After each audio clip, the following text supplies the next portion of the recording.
ومن يضلل فلا هادي له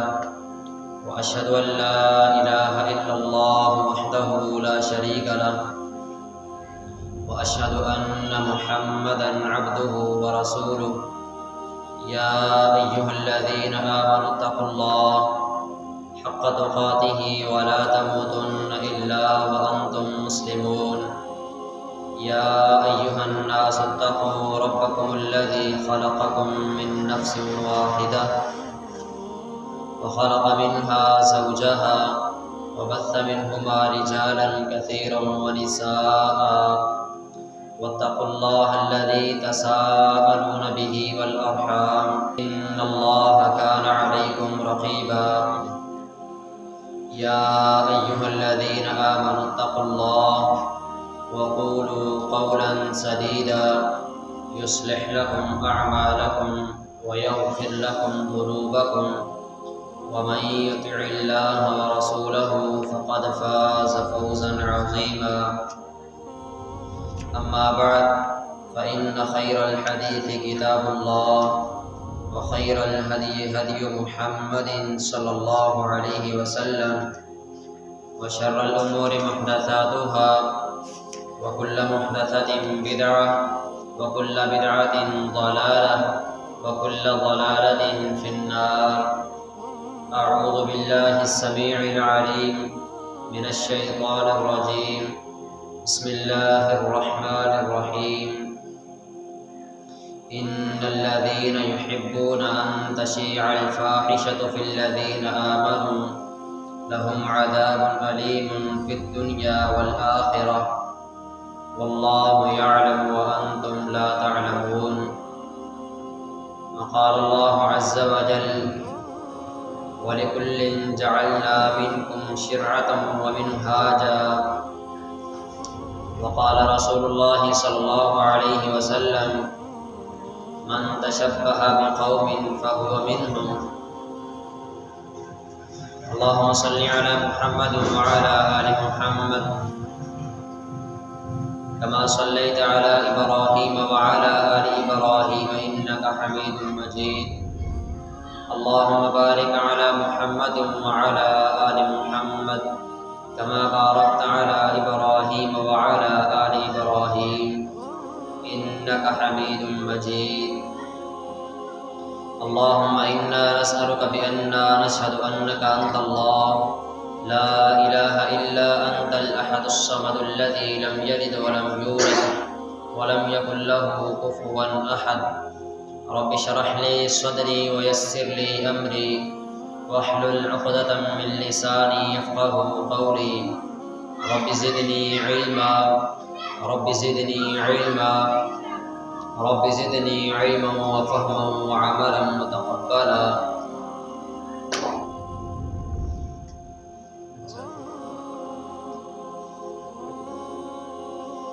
ہر قسم کی حمد و ثنا اللہ رب العزت کی ذات اقدس کے لیے خاص ہے، جو تمام کائنات کو پیدا کرنے والا، رزق دینے والا، اولاد دینے والا ہے۔ درود و سلام امام کائنات، امام اعظم، قائد اعظم، امام الرسل، ختم الرسل، امام المجاہدین، سید الاولین والآخرین، دو جہانوں کے سردار، آمنہ کے لال، جناب محمد الرسول اللہ صلی اللہ علیہ وسلم کی ذات اقدس و اطہر کے لیے خاص ہیں۔ محترم سامعین، کسی بھی قوم کے اندر جو ان کے نوجوان ہوتے ہیں، نوجوان نسل، یہ اس قوم کی ترقی اور اس قوم کی ذلت، ان کی شکست کا سبب بنتے ہیں۔ ملکوں کی تعمیر نوجوانوں سے ہوتی ہے۔ یہ نوجوان ہی ہوتے ہیں جو کسی بھی ملک کی تقدیر کو بدل کر رکھ دیتے ہیں۔ وہ معاشی طور پر ہو یا وہ دفاعی طور پر ہو یا کسی بھی لحاظ سے ہو، نوجوانوں کا کردار ہمیشہ ہی ہر ملک کے اندر ایک اہمیت کا حامل ہوتا ہے۔ یہ شروع دن سے چلا آ رہا ہے ایسے ہی۔ اللہ تعالیٰ نے قرآن مجید کے اندر حضرت موسیٰ علیہ السلام جب انہوں نے دعوت دی، تبلیغ کا کام شروع کیا، تو اللہ تعالیٰ نے قرآن مجید کے اندر اس بات کا ذکر کیا۔ سورہ یونس پارہ نمبر 11 فرمایا فَمَا آمَنَ لِمُوسَىٰ إِلَّا ذُرِّيَّةٌ مِّن قَوْمِهِ، حضرت موسیٰ علیہ السلام پر کوئی بوڑھے بزرگ اور تجربہ کار لوگ جو دنیا کے معاملے کو سمجھتے ہوں، فہم رکھتے ہوں، جو پختہ عمر کے ہوں، وہ ایمان نہیں لائے تھے، بلکہ فرمایا کہ ذریۃ، چند نوجوان تھے جو حضرت موسیٰ علیہ السلام پر ایمان لائے، اور انہوں نے پھر کیا کیا؟ فرعون کی فوج کو تباہ و برباد کرنے کے لیے انہوں نے جو کردار ادا کیا وہ سبھی کو معلوم ہے۔ اسی طرح آپ اس سے چلتے آئیں آگے، رسول اللہ صلی اللہ علیہ وسلم کے زمانے کو دیکھ لیجئے۔ آپ علیہ السلام کے زمانے میں نوجوانوں نے معاشرے کی تشکیل کے لیے وہ کردار ادا کیے کہ انسان کی عقل جو ہے وہ دنگ رہ جاتی ہے۔ حضرت اسامہ بن زید رضی اللہ تعالی عنہ، ان کو دیکھ لیجئے، وہ ابھی بالکل تھوڑی سی عمر کے ہیں، 16 سے 17 سال ان کی عمر ہے۔ رسول اللہ صلی اللہ علیہ وسلم نے ان کو لشکر کا سپاہی سالار بنا کر بھیجا، وہ لشکر جس کے اندر امیر المؤمنین خلیفہ اول حضرت ابوبکر صدیق رضی اللہ تعالی عنہ بھی شامل تھے،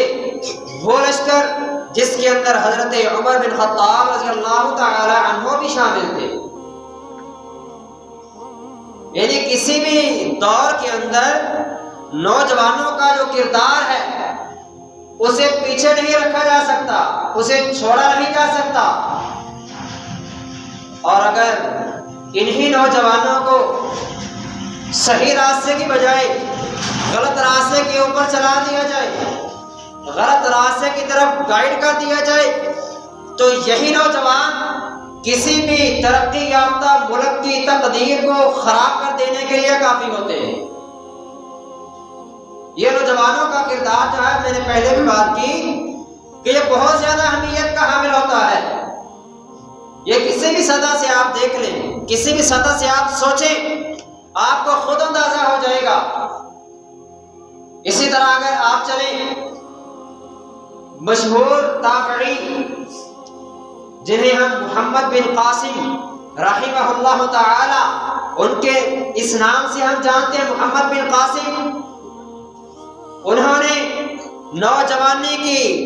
عمر کے اندر کتنی زیادہ فتوحات حاصل کی، دین اسلام کے جھنڈے کو کتنی دور تک لے گئے۔ وہ نوجوان عرب سے اٹھا تھا، سندھ کے اندر آیا، کراچی کو فتح کیا، دیوبند کے مقام پہ آیا، راجہ طاہر کی فوج کو شکست دی۔ اس نوجوان نے، جسے عام طور پر جو ہماری کتابیں ہیں سکولوں کی، اس کے اندر تو 17 سال کی عمر اس کی بتلائی جاتی ہے کہ 17 سال کا نوجوان تھا، لیکن اگر صحیح طور پہ دیکھا جائے تو اس نوجوان کی عمر 23 سے 24 سال تھی۔ 23 سے 24 سال کا یہ نوجوان یہ آیا، عرب سے اٹھا ہے، یہ سندھ کے اندر پہنچا، یہاں پہ آ کے اس نے سندھ کو بھی فتح کیا، اس نے دیوبند کے مقام پر آ کے اپنے ڈیرے ڈالے، راجہ طاہر کی فوج کو شکست دی۔ یہ وہاں سے پھر چلا، وہاں پہ رکا نہیں تھا، پھر یہاں وہاں سے چلتا چلتا یہ ملتان پہنچایا، ملتان کو آ کے اس نے فتح کیا۔ وہاں پہ آج بھی قلعہ قاسم باغ کے نام سے اس کی ایک یادگار موجود ہے، یہ اس نوجوان کا ہی ورثہ چھوڑا ہوا ہے۔ اور آج کل اگر ہم اپنے معاشرے کو دیکھیں تو ہمارے نوجوان جو ہیں یہ عاشقی معشوقی کے چکر سے نکلتے نہیں نظر آ رہے ہیں. یہ 14 فروری آج 12 تاریخ ہے، 2 دن بعد آپ دیکھیں گے ہمارے سوشل میڈیا پلیٹ فارمز کے اوپر کیسے بے حیائی کا بازار گرم ہوتا ہے. ہمارے نوجوان انہی کے چکروں سے نہیں نکل رہے. ابھی ہمارے نوجوان ابھی جس عمر کے اندر انہوں نے اتنے بڑے بڑے قلعے فتح کیے، ہزاروں کلومیٹر کے علاقے انہوں نے فتح کر لیے، اس عمر کے اندر ابھی ہمارے نوجوان پب جی اور اسی طرح کے فری فائر جو گیمیں ہوتی ہیں انہی سے ان کا ذہن باہر نہیں نکل رہا ہوتا. ایسا انہوں نے ہمارے نوجوانوں کو الجھا کر رکھ دیا ہے. ہمارے ملک کی آبادی جو ہے نا، یہ 60% آبادی جو ہے وہ نوجوان نسل کی ہے. اور اگر کسی ملک کی نوجوان نسل کو ہی تباہی اور بربادی کے راستے کے اوپر چلا دیا جائے تو پھر خود سوچئے کہ اس ملک کی تقدیر کا کیا بنے گا، اس ملک کا، اس قوم کا مستقبل کیسا ہوگا. ہمارے نوجوانوں کو ان چیزوں کے اندر لگا دیا گیا. اللہ تعالیٰ نے جن چیزوں کی مذمت کی تھی، رب تعالیٰ فرماتے ہیں سورۃ النور پارہ نمبر 18، ان الذين يحبون ان تشيع الفاحشة في الذين آمنوا لهم عذاب أليم في الدنيا والآخرة. جو لوگ یہ پسند کرتے ہیں، جو لوگ یہ چاہتے ہیں کہ مسلمانوں کے اندر،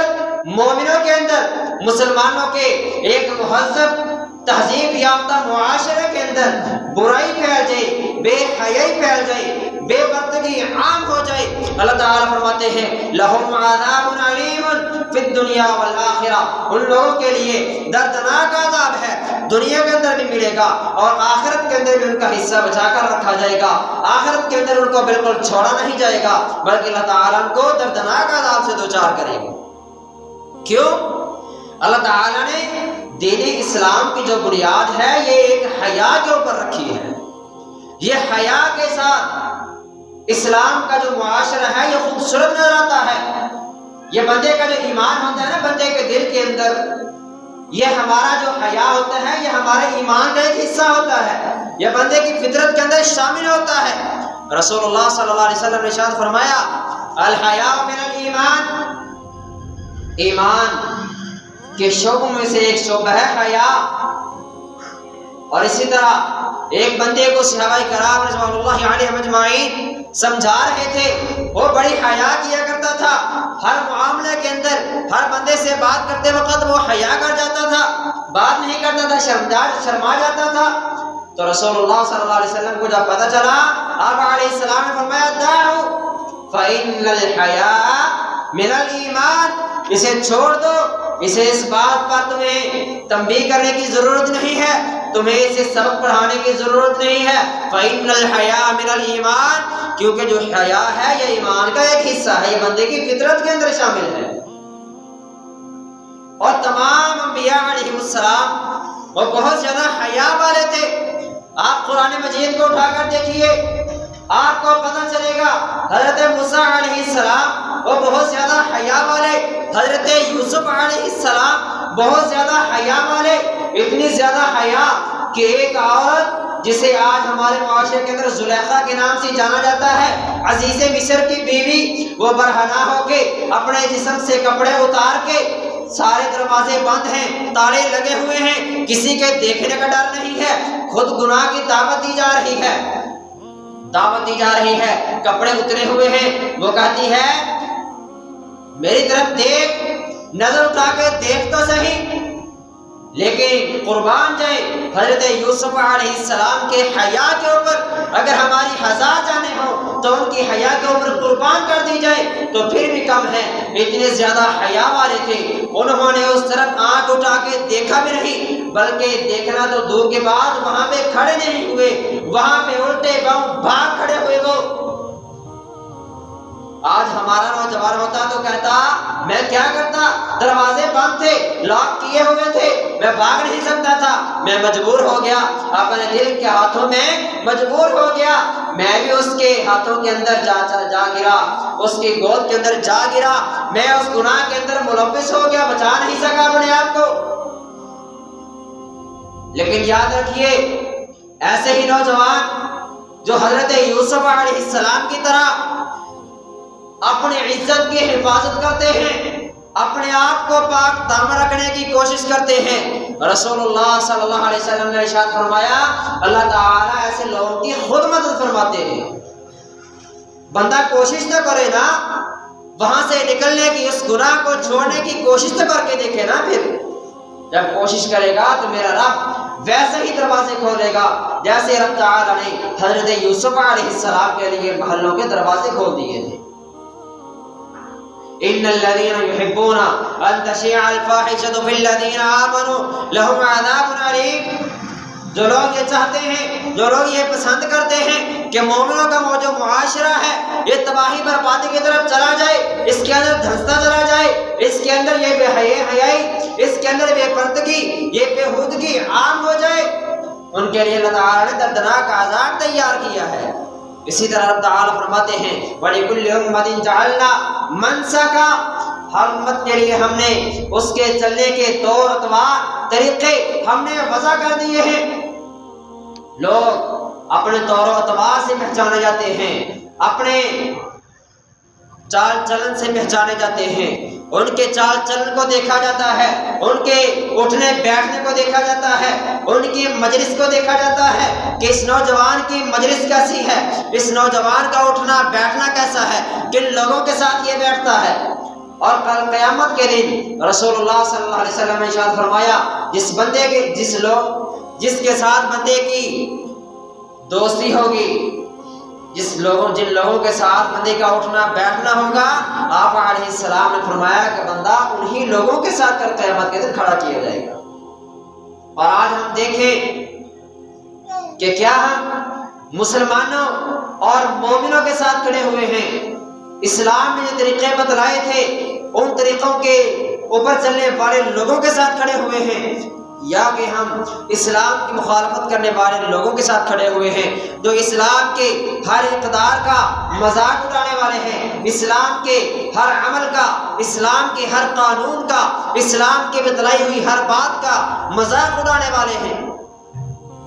اسلام نے ان بےہودگیوں سے منع کیا تھا۔ 14 فروری آتا ہے، ہر سال آتا ہے، یہ اس دن ہمارے نوجوان اپنے ہاتھوں کے اندر پلے کارڈز اٹھائے ہوئے ہوتے ہیں، انہوں نے سرخ رنگ کے پلے کارڈز اٹھائے ہوئے ہیں اور ان کے ہاتھوں کے اندر سرخ رنگ کا گلاب پکڑا ہوا ہے۔ گلاب پکڑ کے یہ جا کے کسی کی بہن بیٹی، کسی کی عزت کے ساتھ جا کر کھلواڑ کرنے کی کوشش کرتے ہیں اور اسے نام دیا جاتا ہے محبت کا۔ یہ محبت کی تجدید کا دن ہے، کہتے ہیں محبت کی تجدید کا دن ہے۔ ارے یہ کیسی محبت ہے جو گھر والوں سے چھپ چھپ کر کے آتی ہے؟ اگر آپ کو اتنی ہی زیادہ محبت ہے تو پھر آپ نکاح کا نام کیوں نہیں لیتے؟ اس بے حیائی کے نام کے اوپر ہمارے نوجوانوں نے، ہمارے سوشل میڈیا نے محبت کا لیبل چڑھا دیا ہے۔ بے حیائی کے اوپر محبت کا لیبل چڑھا کر ہمارے نوجوانوں کو مزین کر کے پیش کر دیا گیا ہے۔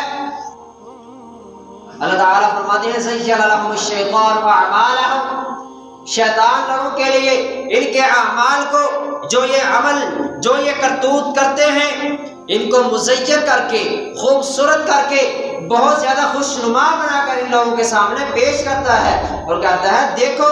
تم بہت اچھا کام کر رہے ہو، تم جیسا کام تو کوئی کر ہی نہیں سکتا، اتنا زیادہ اچھا تم کام کر رہے ہو۔ زین لهم الشیطان اعمالهم، شیطان ان لوگوں کے لیے ان کے اعمال کو جو برے ہوتے ہیں مزین اور خوبصورت بنا کے پیش کرتا ہے، گلدستے کے اندر سجا کر پیش کرتا ہے۔ جس نوجوان کو رب تعالیٰ نے اپنی نظریں جھکانے کا حکم دیا تھا، جس نوجوان مرد کو رب تعالیٰ نے یہ حکم دیا تھا کہ تم نے اپنی نظریں جھکا کر رکھنی ہے، وہ نظریں اٹھا کے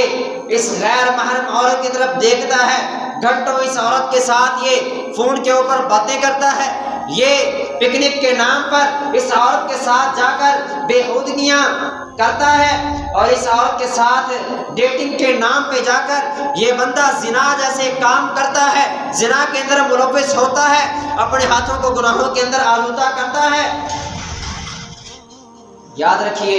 رب تعالیٰ نے ہمیں زنا کے قریب جانے سے بھی منع فرمایا تھا، لا تقربوا الزنا، زنا کے قریب بھی نہیں جانا۔ اور ہمارے نوجوان جو ہیں یہ بڑے ہی شوق اور ذوق کے ساتھ یہ کر رہے ہیں، اور اوپر سے اسے بڑے ہی ڈھٹائی کے ساتھ نام دیتے ہیں محبت کا، کہتے ہیں کہ جی یہ محبت ہے۔ اسی لیے شاعر کہتا ہے، اس نے کہا کہ گنوا دی ہم نے اسلاف سے جو میراث پائی تھی، گنوا دی ہم نے اسلاف سے جو میراث پائی تھی، سریا سے آسمان سے سریا نے ہم کو زمین پر دے مارا۔ جن مسلمانوں کی یہ پرسنالٹی تھی کہ یہ غیر مسلم عورت کی طرف بھی نہیں دیکھتے تھے، اگرچہ اس نے کپڑے پہنے ہوئے ہوتے تھے، لیکن آج ہمارا نوجوان انہی عورتوں کی طرف جو برہنہ ہو کے آتی ہیں، ان کی طرف بڑے ہی ذوق اور شوق کے ساتھ، رغبت کے ساتھ دیکھ رہا ہوتا ہے۔ اللہ تعالیٰ فرماتے ہیں وَهَدَيْنَاهُ النَّجْدَيْنِ، انسان کے لیے ہم نے دو راستے بندے کو بتلا دیے ہیں، سیدھا راستہ بھی بتلا دیا ہے، الٹا راستہ بھی بندے کو پتا ہے۔ اب اللہ تعالیٰ کہتے ہیں کہ بندے کے ہاتھ میں فیصلہ ہے کہ بندے نے کس راستے کے اوپر چلنا ہے، جنت والے راستے کے اوپر جانا ہے یا جہنم والے راستے کے اوپر جانا ہے، رب رحمان کے راستے کے اوپر چلنا ہے یا اس نے شیطان کے راستے کے اوپر چلنا ہے، شیطان کو راضی کرنا ہے یا رب رحمان کو راضی کرنا ہے، رسول اللہ صلی اللہ علیہ وسلم کے طور و اتبار کو اپنانا ہے یا اس نے شیطان کے بتلائے ہوئے طریقوں کے اوپر چلنا ہے، اس نے مغرب کی طرف سے آئے ہوئے طریقوں کے اوپر چلنا ہے، جن کے بارے میں رسول اللہ صلی اللہ علیہ وسلم نے ارشاد فرمایا تھا من تشبہ بقوم فہو منہم، جس بندے نے بھی کسی قوم کے مشابہت اختیار کی وہ انہی میں سے ہوگا، وہ کل قیامت کے دن انہی لوگوں کے ساتھ کھڑا کیا جائے گا، اس بندے کا حساب انہی لوگوں کے ساتھ کیا جائے گا۔ اور یہ جو ویلنٹائن ڈے 14 فروری کو منایا جاتا ہے، یہ مغرب سے ہی آیا ہوا ہے، ایک تحفہ جو غلیظ ترین ہے، یہ مغرب سے امپورٹ ہو کر ہمارے پاس پہنچا ہے۔ مغرب نے ہمیں یہ ایسے غلیظ ترین تحفے دیے ہیں یہ، جن کو آج ہمارے نوجوان اپناتے ہوئے فخر محسوس کرتے ہیں۔ اسے آج تو ہمارے نوجوان کہتے ہیں نا کہ یہ محبت کا عالمی دین ہے، اس دن بے حیائی عام کی جاتی ہے، نوجوان لڑکے اور لڑکیاں مخلوط یہ اکٹھے ہو کر یہ دعوتیں کرتے ہیں، پارٹیاں کرتے ہیں، اکٹھے ہو کر ڈیٹنگ پہ جاتے ہیں، یہ بے حیائی کے نام پر بہت سارا کچھ کرتے ہیں، بہت کچھ کرتے ہیں، اتنا زیادہ آگے چلے جاتے ہیں کہ انسان سوچ بھی نہیں سکتا۔ اور جب یہ دن گزر جاتا ہے تو پھر لڑکیاں جو ان نام نہاد جو لورز ہوتے ہیں ان کے ہاتھوں سے اپنی عزت جب گنوا چکی ہوتی ہیں تو پھر یہ اپنے آنسو بہا رہی ہوتی ہیں کہ ہم نے یہ کیا کر دیا، کیونکہ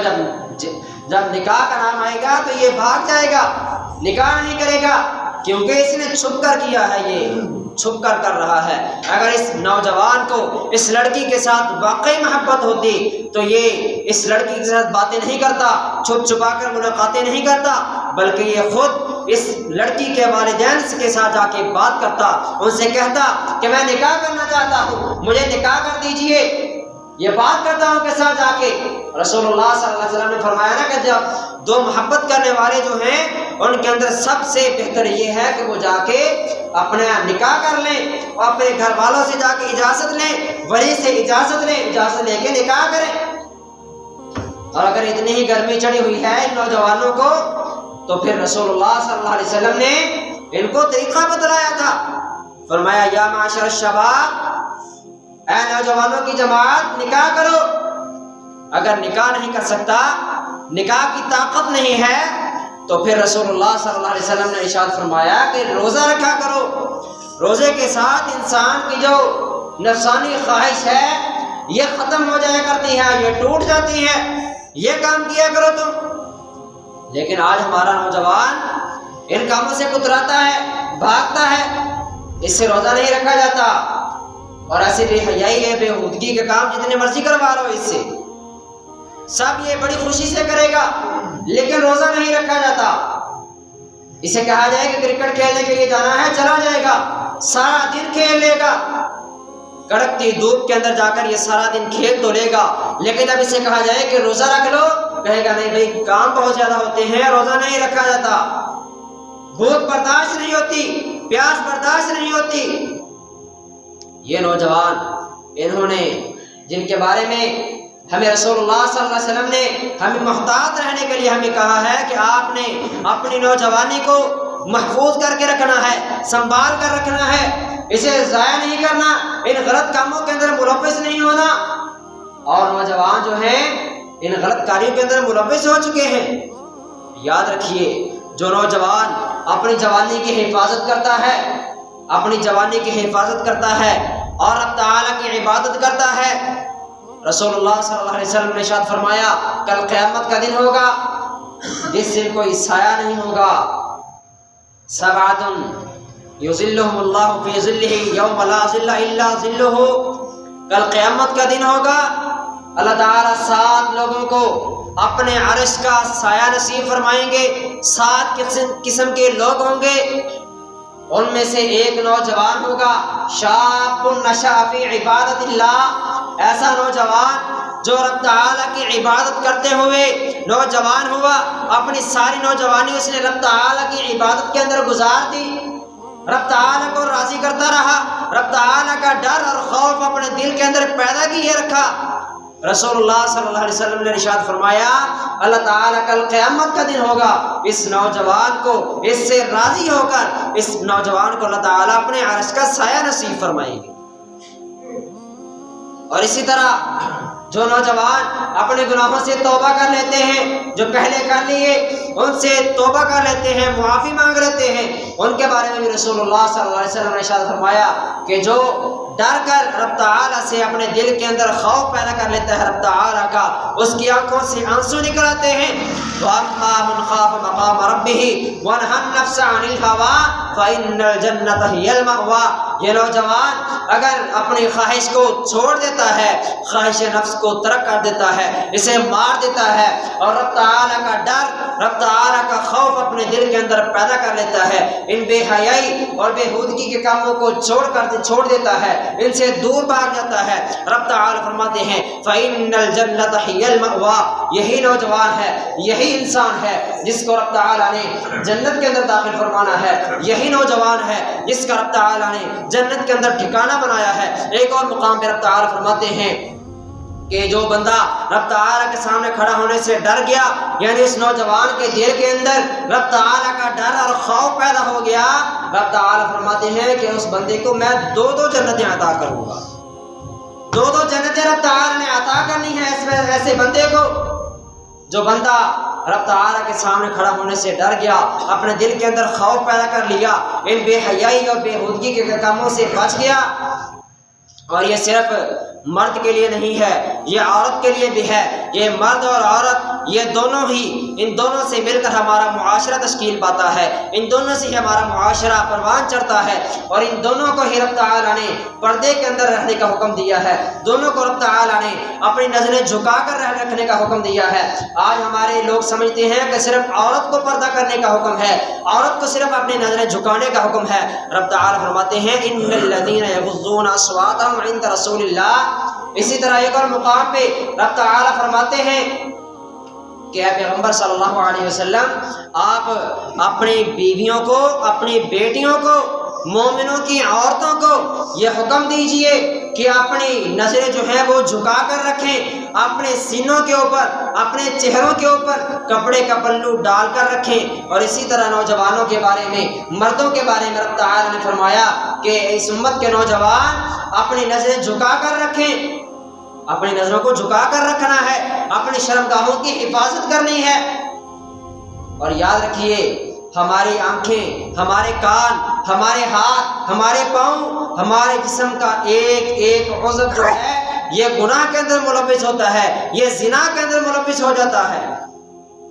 رسول اللہ صلی اللہ علیہ وسلم نے ارشاد فرمایا کہ بندے کا ہر عضو جو ہے وہ زنا کرتا ہے۔ صحابہ کرام رضوان اللہ علیہم اجمعین کہنے لگے اللہ کے رسول علیہ السلام ایسے کیسا ہو سکتا ہے؟ آپ علیہ السلام نے فرمایا کہ ہاتھ کا زنا کسی کو چھونا ہے، نامحرم کو چھونا یہ ہاتھ کا زنا ہے، دل کا زنا کسی نامحرم کے بارے میں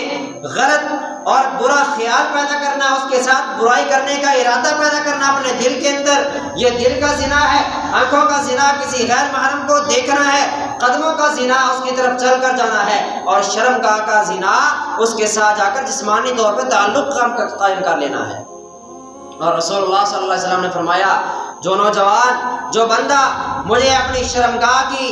حفاظت کی ضمانت دیتا ہے، اپنی زبان کی اور اپنی شرمگاہ کی حفاظت کی ضمانت دیتا ہے، میں محمد صلی اللہ علیہ وسلم اس بندے کو، اس عورت کو، اس نوجوان کو میں محمد صلی اللہ علیہ وسلم جنت کے اندر ایک گھر کی ضمانت دیتا ہوں۔ یہ رسول اللہ صلی اللہ علیہ وسلم نے ضمانتیں ایسے نہیں دی، اور یہ کام کرنا اتنے زیادہ آسان نہیں ہے۔ اپنی زبان کو کنٹرول کے اندر رکھنا، اپنی شرمگاہ کو کنٹرول کے اندر رکھنا، اسے غیر محرم کے پاس نہیں جانا، لے کے اسے غیر محرم جگہ پہ استعمال نہیں کرنا، بلکہ جو محرم جگہ ہے جو رب تعالی نے آپ کے لیے حلال کی ہے نکاح کے ذریعے، اس جگہ پہ اسے استعمال کرنا ہے۔ ایسے نوجوان جو اپنی عزت کی حفاظت کرتے ہیں، رب تعالی نے پھر ایسے لوگوں کے لیے جنت تیار کی ہے۔ انہی لوگوں کو رسول اللہ صلی اللہ علیہ وسلم نے فرمایا ہے کہ میں ان لوگوں کو جنت کی ضمانت دیتا ہوں۔ اور آج ہمارے معاشرے کے جو ہمارے نوجوان ہیں، جنہوں نے ہمارے ملک کی تقدیر کو بدلنا تھا، جنہوں نے ہمارے ملک کی دشمنوں سے حفاظت کرنی تھی، جنہوں نے ہمارے ملک کو معاشری ترقیوں پر لے جانا تھا، جنہوں نے غزوہ ہند کرنا تھا، جنہوں نے ہندوؤں کے خلاف لڑنا تھا، جنہوں نے یہودیوں کے خلاف لڑنا تھا جا کے، جنہوں نے کلمات اللہ کو بلند کرنا تھا، جنہوں نے اعلاء کلمات اللہ کے لیے تلوار کو اٹھانا تھا، غزوہ ہند کرنا تھا، مشرکین کو جا کر قتل کرنا تھا، آج ہمارے وہی نوجوان انہی کی پھیلائی ہوئی برائی کے اندر ملوث ہو چکے ہیں، اور ان کو پتہ ہی نہیں ہے کہ ہم نے کرنا کیا ہے۔ ان کو تو اپنے اٹھنے بیٹھنے کا نہیں پتا کہ یہ جا کر جہاد کیسے کریں گے، ان کو تو یہ بھی نہیں پتا کہ ہمارے پیغمبر صلی اللہ علیہ وسلم کا نام کیا تھا، ہمارے نوجوانوں کو تو یہ نہیں پتا کہ ہمارے پیغمبر علیہ السلام کی بیویوں کے نام کیا تھے، ان کو یہ بھی نہیں پتا کہ ہمارے پیغمبر صلی اللہ علیہ وسلم کی بیٹیوں کے نام کیا تھے، ہمارے خلفائے راشدین کے نام کیا تھے، کتنے تھے، انہوں نے کتنا عرصہ اس دنیا کے اندر حکومت کی تھی، انہوں نے کیسے کیسے کارنامے سر انجام دیے تھے، ہمارے امت مسلمہ کے جو ہیروز تھے ان کا نہیں پتا، ان کو باقی جتنے بھی فلمی ہیروز ہوں گے، فلمی ایکٹرز ہوں گے، اسی طرح کرکٹ کے جو کھلاڑی ہوں گے، فٹ بال کے جو کھلاڑی ہوں گے، بیڈمنٹن کے، ہاکی کے جتنے بھی ایسے دوسرے تیسرے کھلاڑی ہوں گے، ان سبھی کے نام آتے ہوں گے، ان کے کوچ کا نام آتا ہوگا، ان کے ہیڈ کا نام آتا ہوگا، سبھی کا نام آتا ہوگا، لیکن نہیں آتا تو اس نوجوان کو محمد صلی اللہ علیہ وسلم کا صحیح نام کا نہیں پتا، اس ہمارے نوجوان کو محمد صلی اللہ علیہ وسلم کی تاریخ پیدائش کا نہیں پتا، اس نوجوان کو نہیں پتا تو صرف یہ نہیں پتا کہ میں نے فجر کی رکعات کتنی پڑھنی ہے، ظہر عصر مغرب عشاء کی رکعات کتنی پڑھنی ہے، نماز پڑھنے کا ٹائم کیا ہے، باقی سارے فضولیات کے لیے ہمارے نوجوان کے پاس ٹائم موجود ہے، غلط کام کے لیے ٹائم موجود ہے، اس بے حیائی اور بے ہودگی کے کام کو پھیلانے کے لیے ہمارے نوجوان کے پاس ٹائم موجود ہے، نہیں ہے تو رب تعالیٰ کے دین کے لیے نہیں ہے، نہیں ہے تو نماز کے لیے نہیں ہے، اگر نہیں ہے تو اس نوجوان کے پاس دین سیکھنے کے لیے ٹائم نہیں ہے، نماز کا طریقہ سیکھنے کے لیے ٹائم نہیں ہے، اس نوجوان کے پاس غسل کا طریقہ سیکھنے کے لیے ٹائم نہیں ہے، باقی سب چیزوں کے لیے ٹائم ہے، دنیاوی ہر کام کے لیے ٹائم ہے، لیکن رب تعالیٰ کے دین کے لیے ٹائم نہیں ہے، رب تعالیٰ کے لیے ٹائم نہیں ہے۔ اللہ تعالیٰ سے دعا ہے کہ اللہ تعالیٰ ہمیں قرآن و حدیث کو سمجھ کر عمل کرنے کی توفیق عطا فرمائے، اور اللہ تعالیٰ ہمارے نوجوانوں کو، ہمارے نوجوان جو نسل ہے ان کی عزتوں کی حفاظت فرمائے، اور ان کو اپنا دامن پاک کرنے کی توفیق عطا فرمائے، اور ہمیشہ ایسے غلط کاریوں سے بچا کر رکھنے کی توفیق عطا فرمائے۔ وآخر دعوانا الحمدللہ رب العالمین۔